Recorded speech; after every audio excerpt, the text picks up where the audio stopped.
And welcome to Eden Live, where I am reading all of Eden by FREI live on Facebook and YouTube, with the recorded clips then making their way onto Instagram, IGTV. This is actually a second take of this particular short episode because the last one did not go out on the live stream. And since the reading wasn't all that great anyway, I decided to do it one more time from this rather unusual setting with a chandelier in a hotel room in Pietrasanta in Italy. We are in volume 10 of the Eden Miniature series, which is called the Bournemouth Boscombe Trilogy. And in there, we're still in the first part of the trilogy, in the first part, which is called Pyromania. And here, this is the fourth installment, which goes like this. What little George needed to know about incendiary devices, he learned very quickly. And Andy turned out to be an ideal accomplice. While George was methodical, wily, and determined, Andy was swift, small, and silent, and quite original in his thinking. The biggest challenge, George surmised, would be to procure a large number of detonators and wiring without raising suspicion, let alone alarm. But in actual fact, this proved a lot easier than he had anticipated. Relying mostly on the colour gas bottle for the bang, George reckoned that with a few very ordinary household items and some basic physics, he could most likely create simultaneous sparks. And if he could do that, he could ignite simultaneous boxes of matches and some firelighters or sponges doused in white spirit or petrol. And if he could do that, he could not perhaps cause simultaneous bangs, but the random series that result in different huts exploding at slightly different times would lend the spectacle its own satisfying symphonic quality. Conscious of the one chance to get this right aspect of his endeavour, combined with a patent inability to do a test run, even on a model or an isolated remote specimen, George felt there was a lot at stake and a lot that could go wrong.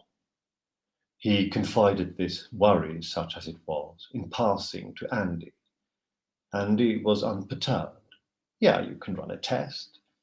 Where would I run a test? There are beach huts on every other beach in the country. Just go to a beach and do just the one. Nobody will think it's a test. They'll just think, fuck, the hut blew up. Bummer. That made sense. It would be no more difficult than travelling to another beach, remote enough so as not to draw attention to Boscombe and Bournemouth, and close enough so as not to take more than an hour's travel or so, and a field test could be run on just one, perhaps slightly isolated beach hut that looked like it might recently have been in use, and that fulfilled the principal criteria set by his actual target huts for reference. Brighton. Andy did not need to think about this. Brighton is miles away and it's extremely busy. Exactly, it's miles away and nobody would think anybody from Bournemouth would be stupid enough to go there just to blow up a beach hut. Plus, there are any number of people off their heads enough there to set fire to one of their huts by accident.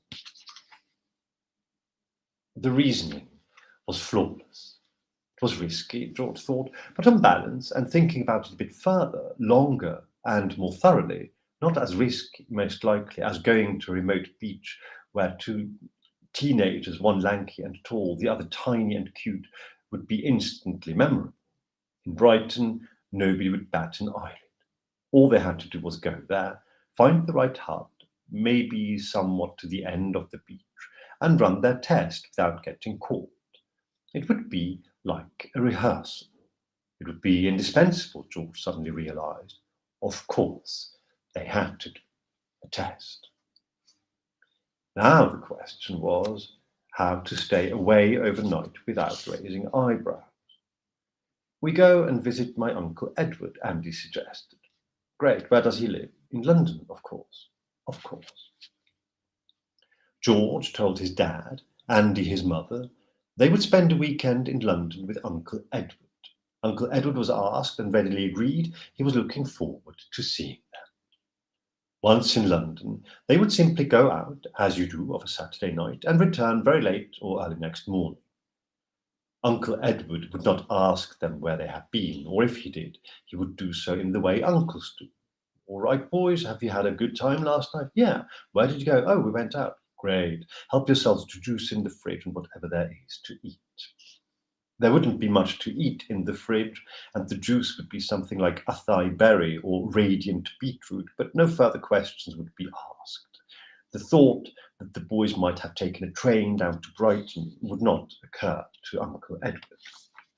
And if it did, he'd think that was a splendid idea, but they wouldn't tell him just in case, by some freakish coincidence, the news of a beach hut in Brighton having blown up might reach London. They thought that was extremely unlikely. It would be more likely, though still wildly improbable, to reach Bournemouth in a typical someone in Brighton blew up their hut kind of way. Time was tight, but Uncle Edward confirmed he'd be around the following weekend, and the weather, as if to order, was gorgeous.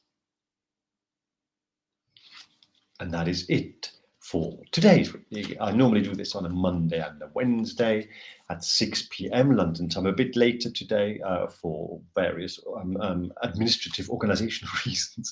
But find me whenever you find this, wherever you find this, you'll find the next episode in about 2 or 3 days or so. Come and join me again as we continue the first of 3 short stories in the Bournemouth Boscombe Trilogy from the Eden Miniature series, from Eden by FREI, which is on edenbyfrei.net. Until then, take good care, love and let love, and see you very soon. Bye-bye.